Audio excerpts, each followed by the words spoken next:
The basic job of any campaign is to translate grassroots energy into turnout. John Ossoff.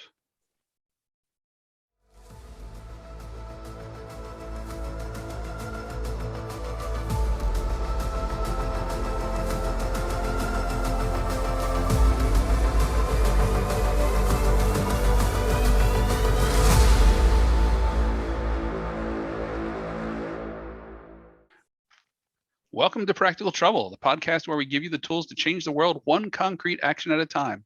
I'm Frank, and if I could choose any job in the world, it would be the head of Disney's Imagineering Group. And I'm Lindsay. If I could choose any job in the world, it would be pretty much what I'm doing now.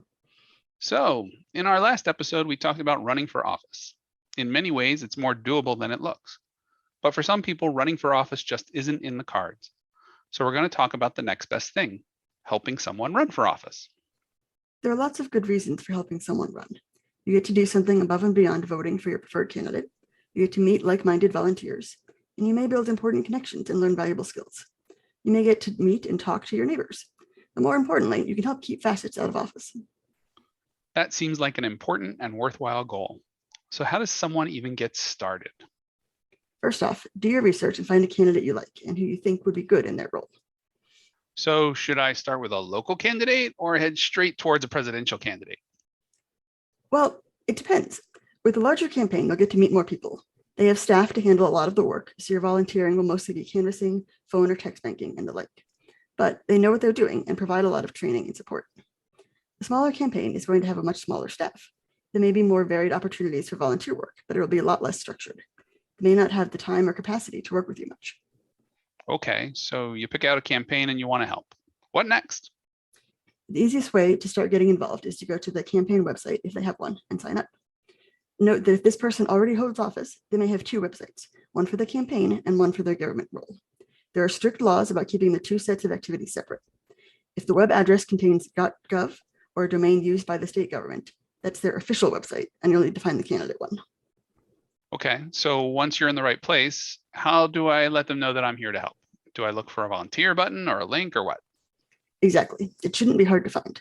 After clicking it, you'll be asked for your contact information and possibly what sorts of activities you're interested in. The most common activities you'll find on the list are around voter contact, canvassing, phone banking, test banking, and postcards in particular. Canvassing is when you go door to door in a neighborhood and talk to voters about the candidate. Phone and text banking are the same, except you call or text voters instead. For postcards, the campaign will give you some branded postcards for you to write a personal note on. And sometimes they'll ask you to do literature drops where you hang or drop campaign information on people's doors. These are all critical in every stage of the campaign, particularly canvassing. In each case, you'll be given a script of what to say, how to respond to various things the voter might do, and some sort of way to record the voter's response to you. Well, wait, are they going to send me out by myself? What if I don't know how to answer a question? What if I run into a really angry voter? You should get some training. Ask for it if they don't offer it. Make sure you know what sort of people you'll be talking to. Identified supporters that you'll be encouraging to vote, potentially interested voters, moderates from another party that the campaign thinks might be persuadable, voters with a particular interest in a specific issue, those sorts of things. So voter outreach is obviously important, but what other ways might they ask me to help talk to voters? Phone banking is similar to canvassing, except you're talking to voters on the phone instead of at the door. Texting, again, very similar. There's usually automated software that will send the initial message, and you just need to handle people who respond. Postcards will often have a specific script or outline they want you to follow, but having them in handwriting rather than being printed makes people more likely to read them. In all cases, you'll be given instructions and scripts on who to call and what to say. Ask questions and make sure you're comfortable before you start. What if I really don't want to talk to people? I mean, you volunteer a lot. Campaigns must need introverts too, right? And thank God for that. Voter contact is obviously key because the main goal of any campaign is to get votes. But every campaign has other things they need too. So campaigns have a lot in common with other organizations like businesses or nonprofits. So they have the same needs that just about any organization would have.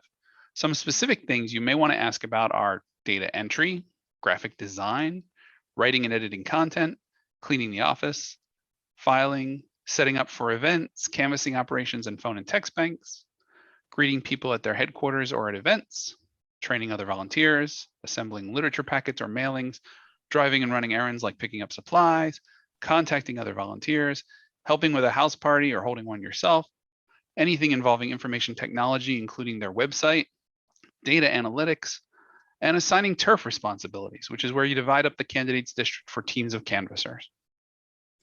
Or anything else you're interested in. One campaign I knew of had a set of women who would bring in homemade baked goods or meals during phone banking shifts every week. They called themselves the office mothers. Was that a critical function for the campaign office? No, but they're able to do something that they enjoyed doing while supporting the candidate and made for a better atmosphere. Maybe it encouraged people to show up. In a tight race, that might actually make a difference. Even if it's something that's already being done, you may be able to free up some time for a staff member to do something else. That sounds better. How do I get one of those jobs?